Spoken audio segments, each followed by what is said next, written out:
اعوذ باللہ من الشیطان الرجیم بسم اللہ الرحمن الرحیم فتلقى آدم من ربہ کلمات فتاب علیہ۔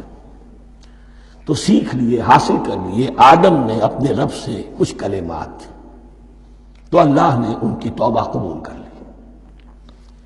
اب اس کی وضاحت سورہ اعراف میں ہے۔ یہ تو چونکہ پس منظر میں وہ 2/3 قرآن موجود ہے، اس کی وضاحت کیا ہے کہ حضرت آدم نے سخت پشیمانی پیدا ہوئی ہے، میں نے کیا کیا، مجھ سے خطا سرزد ہو گئی، اللہ کے حکم کی میں نے خلاف ورزی کی۔ لیکن ان کے پاس الفاظ نہیں تھے کن الفاظ میں اللہ سے استغفار کریں، کن الفاظ میں اللہ سے معافی چاہیں۔ اللہ کی رحمت یہ ہوئی کہ اللہ نے الفاظ میں خود تلقین فرما دی۔ یہ اللہ کی شان رحیمی ہے۔ اصل شے جو ہے وہ انسان کے اندر گناہ پر ندامت کا پیدا ہو جانا ہے، یہ اصل توبہ ہے۔ علامہ اقبال نے جو بڑی اپنی آغاز عنفوان شباب میں جو اشعار کہے تھے، ان میں سے ایک شعر کو سن کر پھڑک اٹھے تھے اس وقت کے اساتذہ بھی۔ موتی سمجھ کے شان کریمی نے چن لیے، قطرے جو تھے میرے عرق انفعال کے۔ انفعال کہتے ہیں شرمندگی کو۔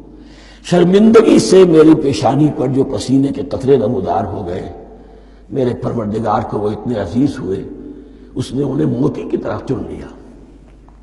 موتی سمجھ کے شان کریمی نے چن لیے، قطرے جو تھے میرے عرق انفعال کے۔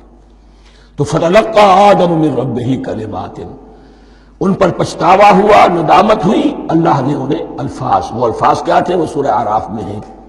ربنا ظلمنا انفسنا وان لم تغفر لنا وترحمنا لنکونن من الخاسرین۔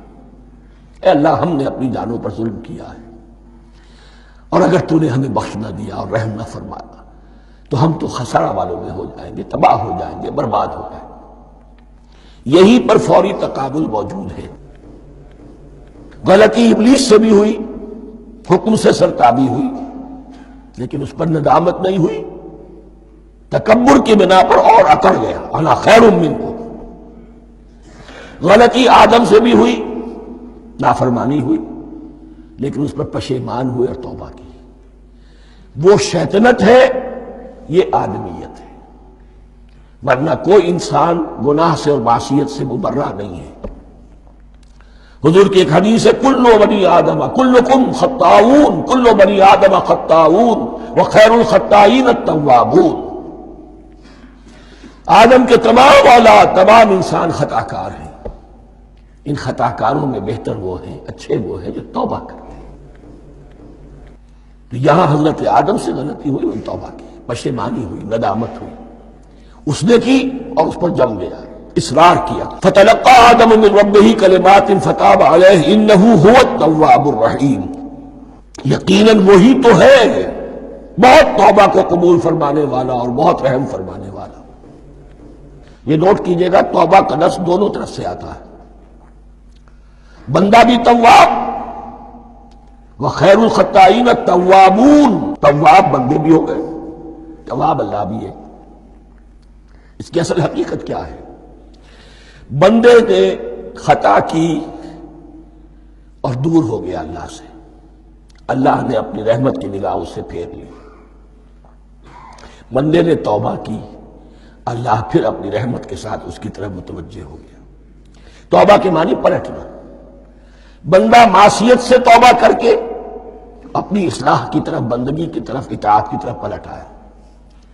اللہ نے جو اپنی نظر رحمت پھیر لی تھی، اللہ نے پھر وہی اپنی شان غفاری اور رحیمی کے ساتھ بندے کی طرف توجہ فرما لی، جس کے لیے حدیث میں الفاظ آتے ہیں، تم اگر میری طرف بالشت بھراؤ گے میں ہاتھ بھراؤں گا، تم اگر چل کر آؤ گے میں دوڑ کر آؤں گا،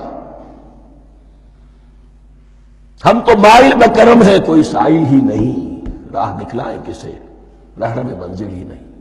وہ تو تواب ہے، بس فرق یہ ہے کہ تابہ بندے کے لیے ہوگا تو الہ ہوگا، تابہ الہ، انی تم تو الیک، اور جب اللہ کی طرف سے ہوگا تابہ علیہ، وہ اعلیٰ ہوگا، اس پر توبہ کی، یعنی اللہ کی بلند شان ہے تو انسان توبہ کرتا ہے تو اس کی طرف توبہ کرتا ہے.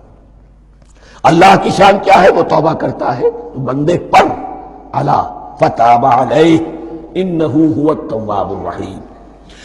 قلنا اہبطوا منها جميعا، ہم نے کہہ دیا اتر جاؤ اس سے اب تم سب کے سب.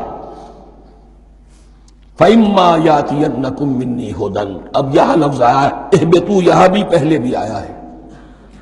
جو حضرات یہ سمجھتے ہیں کہ تخلیق آدم آسمانوں پر ہوئی ہے اور جنت بھی وہ آسمان میں ہے جہاں رکھے گئے تھے، آزمائشی یا ٹریننگ یا ڈیمانسٹریشن والی جنت، وہ یہاں حبوط کا ترجمہ کریں گے کہ آسمان سے زمین پر اترنے کا حکم دیا گیا.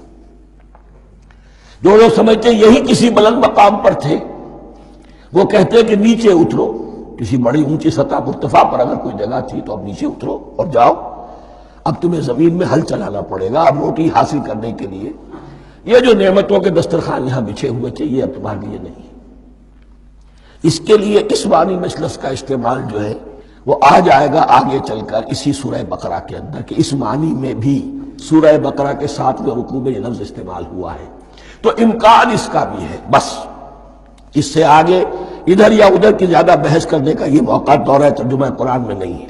قُلْ اهْبِطُوا مِنْهَا جَمِيعًا فَإِمَّا يَأْتِيَنَّكُم مِّنِّي هُدًى فَمَن تَبِعَ هُدَايَ فَلَا خَوْفٌ عَلَيْهِمْ وَلَا هُمْ يَحْزَنُونَ. تو جب بھی آئے گی تمہارے پاس میری جانب سے کوئی ہدایت، تو جو کوئی میری ہدایت کی پیروی کرے گا اس کے لیے نہ خوف ہوگا اور نہ وہ حزن سے دوچار ہوگے. یہ ہے علم انسانی کا دوسرا گوشہ، ریویلڈ نالج. اس چوتھے رکوع کی جو حسن ہے اسے دیکھیے. شروع میں ایکوائرڈ نالج کا ذکر ہے جو پوٹینشلی حضرت آدم کی ذات میں رکھ دیا گیا اور جو انسان نے پھر اپنی محنت سے ان السمع والبصر والفؤاد اس کے ذریعے سے آگے بڑھایا. یہ علم ہے چل رہا ہے. آج مغربی اقوام ہم سے بہت آگے ہیں. کبھی ایک زمانے میں مسلمان آگے نکل گئے تھے، لیکن ظاہر بات ہے کہ اس دنیا میں عروج تو انہی کو ہوگا جو ان چیزوں میں سب سے زیادہ جس کی آگہی حاصل ہوگی. البتہ ایک علم وہ ہے جو آسمان سے نازل ہوتا ہے، یہ گیون ہے، ریویلڈ نالج ہے، یہ وحی ہے.